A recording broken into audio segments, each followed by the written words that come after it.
What up, what up, what up, what up? Yo, this is kind of a special edition early addressing room, partly because I am going to help my wife with something that we're not going to get here before the allotted time. And so, as I've committed to you guys, I wanted to make sure that you are still getting this game, even if it's a little bit early. Also, this is why, because I'm going to help the missus. You see me a little bit more casual, a little bit sportier today because we're going out for that. But again, if you've been rocking with me for a little while, then you know that this is a different conversation about your life and style. This is really about you cultivating your own personal awareness in personal branding so that you can tell your personal story. So we're going to try on some things to see how they fit you. This is going to be super quick today. Unfortunately, life happened, and so I had to make sure that I got you this and got you taken care of. But we will be back to our regular scheduled programming next week.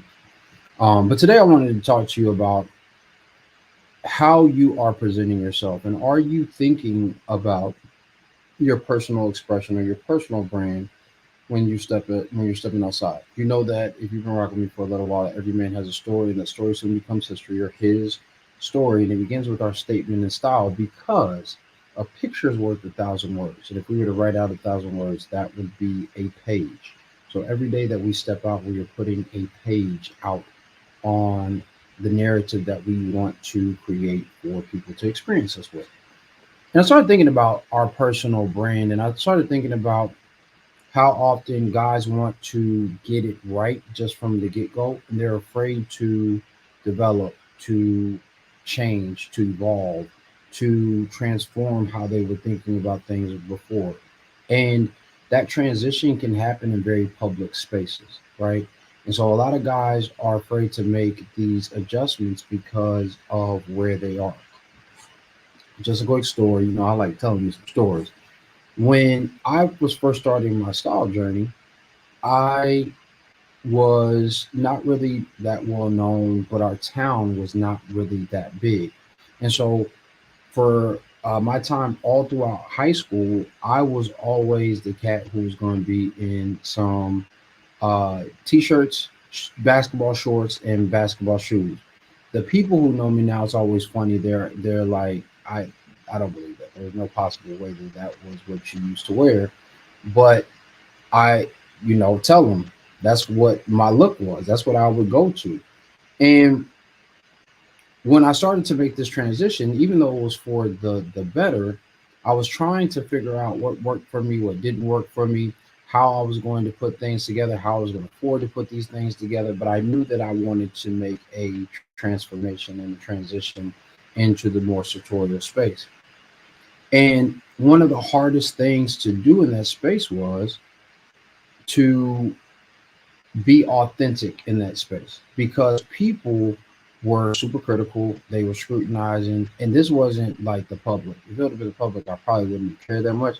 This was actually my own family. My grandmother pulled me to the side one day and was just like, I don't understand why you would feel like you need to dress up and spend all this money on clothing. It's just clothes. Now, this was the same woman. And it's not to disparage my grandmother. I love my grandmother. She's dope. It just was a good example of the public engagement here.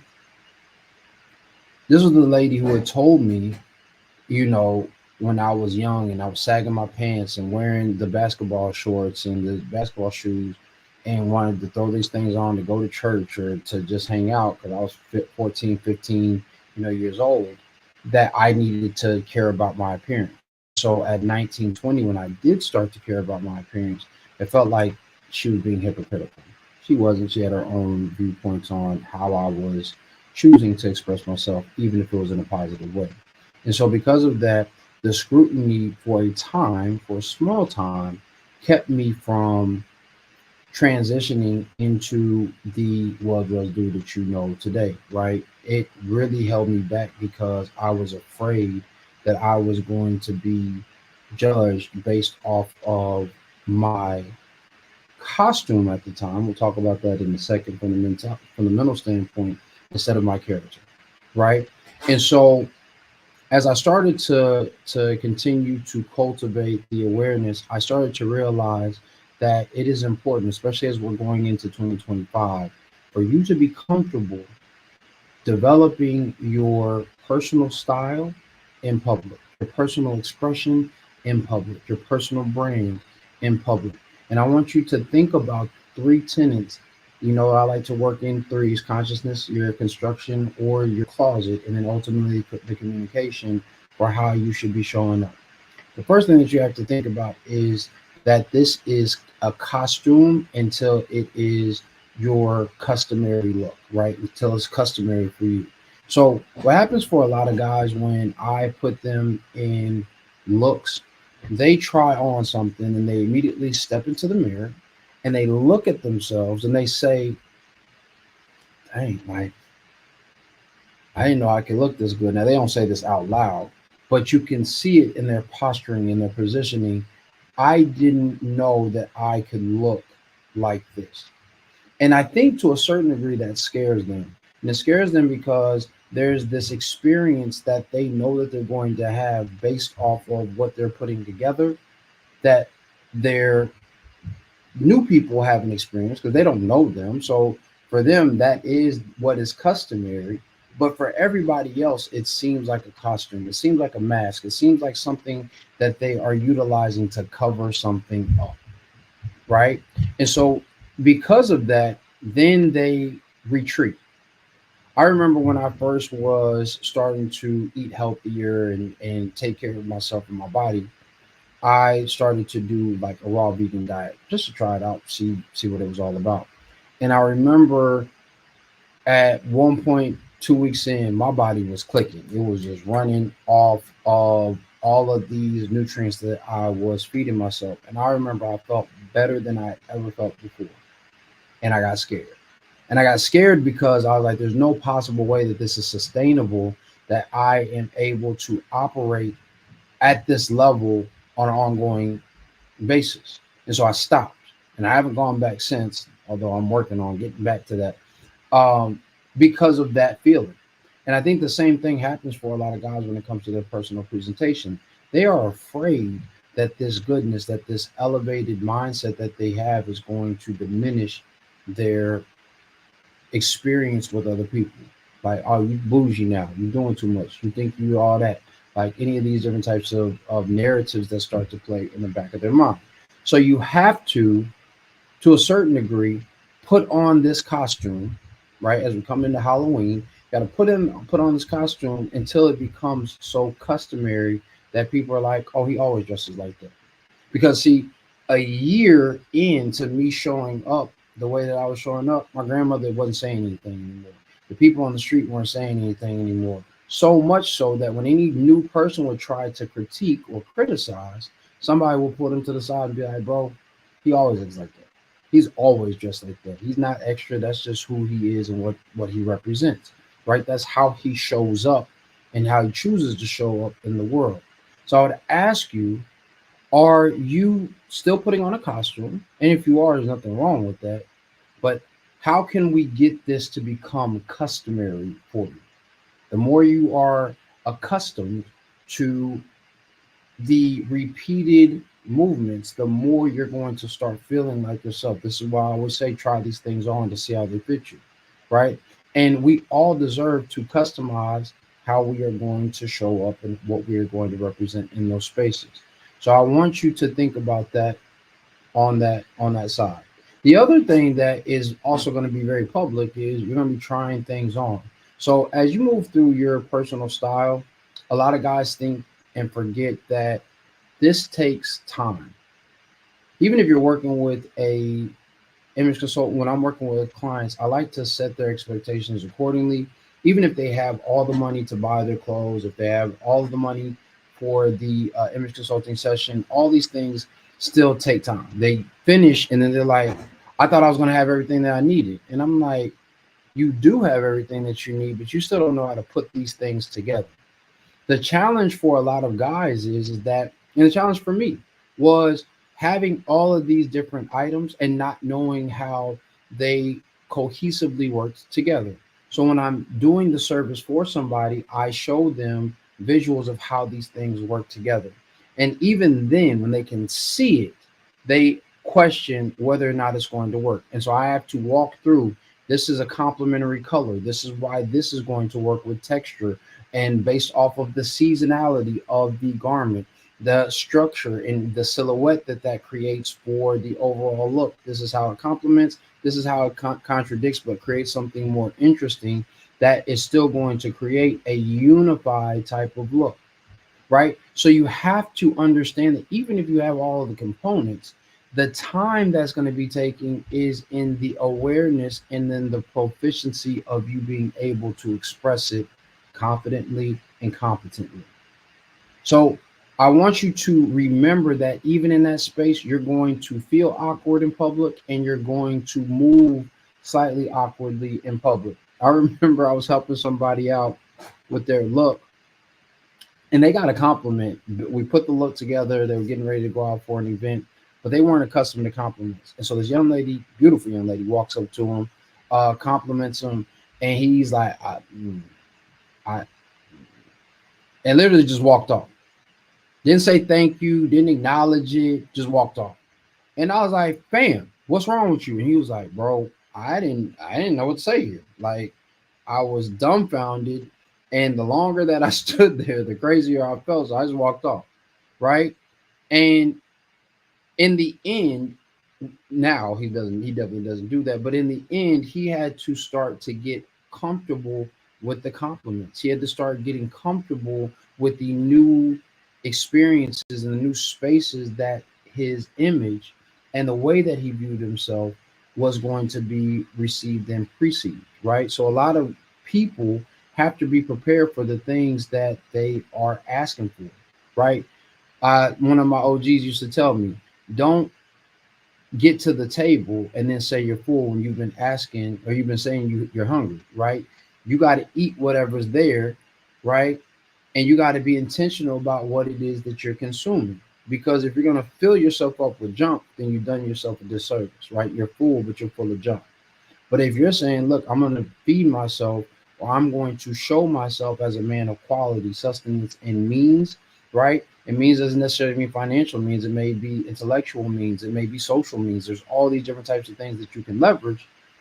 Then I have to make sure that I'm projecting that. And I have to make sure that I compose that look so that I'm prepared for what happens.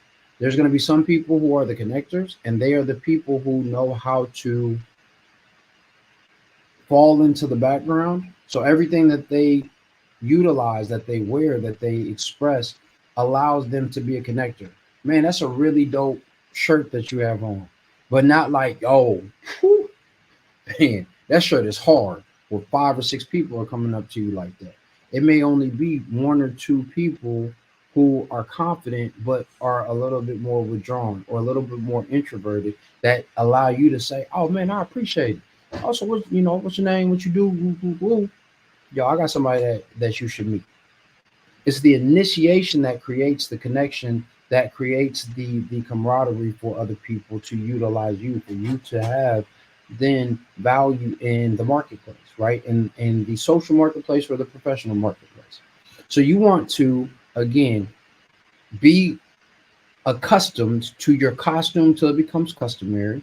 And then you want to then begin to curate something consistently that can be put out, right? And understand that it's going to be uncomfortable while you're doing that.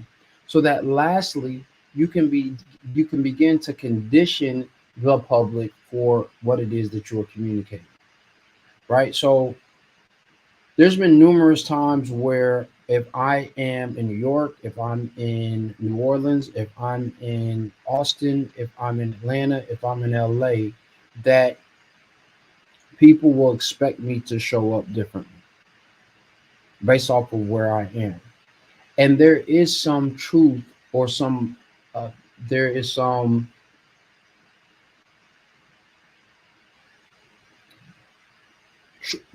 we'll say truth, the word is going to come to me, in the awareness of, yo, you have to be accommodating to the spaces that you're in.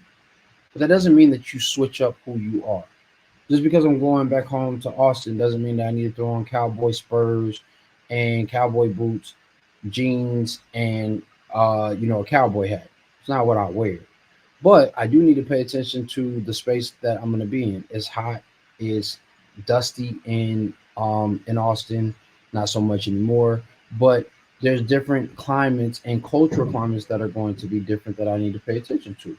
So oftentimes when I'm going to back to Austin, especially now that I'm married, it's casual, it's relaxed. I want to compliment my wife, but also want to compliment the town. Now, when I first was going back, I was making sure I was extra rough. Like I was showing up, you see me, I'm out here, I'm out here, right? Because I was moving back from New York. I wanted everybody to know that I was a guy coming back home and that this wasn't where I was resting my head. I was that dude, right? But that also made people uncomfortable. That also kept me from connecting with some of the people that could have been of benefit to me. And so I had to understand that in these spaces, and Austin has changed even more, it's evolved since then, that I need to be casually elegant, casually sophisticated, casually refined instead of being formally sophisticated or professionally refined or professionally, elevated.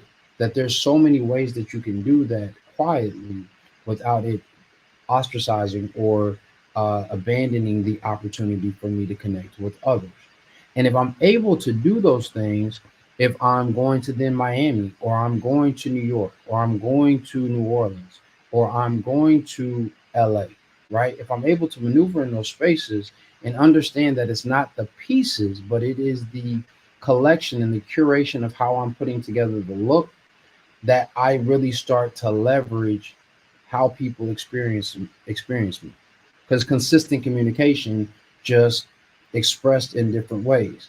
I can say, "Hey, I'm going to the store," to a friend or to a colleague, and then I can say, "Hey, fam, I'm about to be around the corner real quick at the bodega," to another friend, right? To a friend, and in a different situation, I'm gonna be like, "Hey, cuz, I'm about to go to the store real quick," right? Same thing. I'm not going to talk that last way, but same thing. But if I am in different contexts of communication, I need to show up and express myself in different types of ways. This is why you'll see the cats who are very intelligent but came from the streets have the ability to, what we call it, you already just said, code switch, right? They can code switch during different situations because the effective communication requires consistency, but the ability to be malleable or to adjust to your situation. So I want you to try this on and see how it fits you. Like I said, I couldn't stay on the full hour today. We'll be right back to regular scheduled programming, and the understanding that even though you are in the public and initially it may feel like a costume, you may feel that imposter syndrome initially, the more you are putting yourself into that practice of presentation, into that practice of your true elements of who you are, that will become customary for people. And you'll start finding that you can curate a look that works for you as you are evolving, as you are growing, despite the criticism, despite the scrutiny from everybody else, that will allow you to be consistent enough to create connections and to create something that is confident and competent. And that's really what all this stuff is about. It's not about you having the finest fabrics. It's not about you having the best brands. It's not about you having the highest quality, if I'm being honest, because if you don't know what to do with it or how to put it together, then it's all for naught. And then you have to promote the brand instead of allowing your presentation to promote the brand for you, right? So I want you to try this on, see how it fits you. If you have any questions, you know that you can always hit me up via DM on Instagram at Style Architects, or you can email me at info at Style Architects if you have any questions or you want to know more about how I can actually help you develop your personal brand and your personal expression so that you're not feeling like an imposter, so that you're not finding yourself confused in different types of situations or being inconsistent with the type of connections that you want to make. Outside of that, be great today. Then again, you already are. You know that you already are. Now, all you have to do is show up and show out in style, remembering that dress is nothing more than the expression of a man's state of mind. So you, yes, you should always dress to address your life and your style. I'll see you next week. Peace.